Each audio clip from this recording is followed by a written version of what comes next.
Après avoir entraîné le côté gauche et le côté droit d'une seule main et être passé au travers des 7 positions clés, regardons maintenant l'élan complet à 2 mains.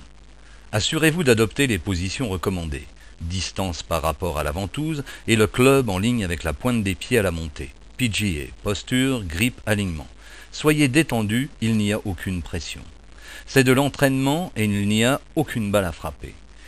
Nous ne vous donnerons dans ce chapitre que des points clés et des rappels. Commencez toujours par la position de finish, puis ramenez le club au niveau de la ceinture dans le dégagé, pour ressentir la libération du coude gauche. Au niveau de la ceinture, le club pointe vers le nombril. Le level gear est square, ni ouvert ni fermé. L'angle situé à l'arrière des poignets ne change pas. Vous ne roulez pas les poignets. Durant le dégagé, le bras gauche est souple et le bras droit s'étend. Le poids va du pied droit vers le pied gauche. La hanche gauche s'efface. En position de finish, le coude gauche pousse vers le coude droit. Les coudes sont équidistants comparativement à l'adresse. Passons à la zone rouge. Ne forcez pas, balancez simplement le club, ne roulez pas les poignets. Le poids passe du talon gauche au talon droit. Étendez le mouvement et passez au sommet de l'élan.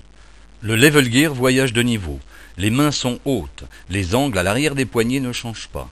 Le coude droit pointe vers le sol, il pousse vers le coude gauche. À la descente, vous avez la sensation de daguer la balle. L'arrivée de la tête de club est retardée. Faites des allers-retours pour ressentir cette action. Gardez la tête de club le plus longtemps possible loin de la balle, en bloquant l'arrière du poignet droit. Du sommet de l'élan, au niveau de la ceinture dans la descente, le club glisse graduellement sur la tige pour revenir sur le ressort. Au niveau de la ceinture en descendant, le club est en ligne avec la pointe des pieds, la ligne des orteils. Le level gear, la tête de club est square et de niveau. Dans la zone d'impact, frappez avec les épaules et le plexus par une action de rotation. Continuez jusque dans le dégagé et la position de finish. Faites quelques swings pour ressentir cette action de dague, de poignard vers la balle et cette rotation du haut du corps. Rappelez-vous, l'action est souple, détendue, il n'y a aucune pression et votre corps reste en équilibre. Entraînez-vous tous les jours quelques minutes autour de ces positions. C'est là la meilleure façon d'améliorer votre élan.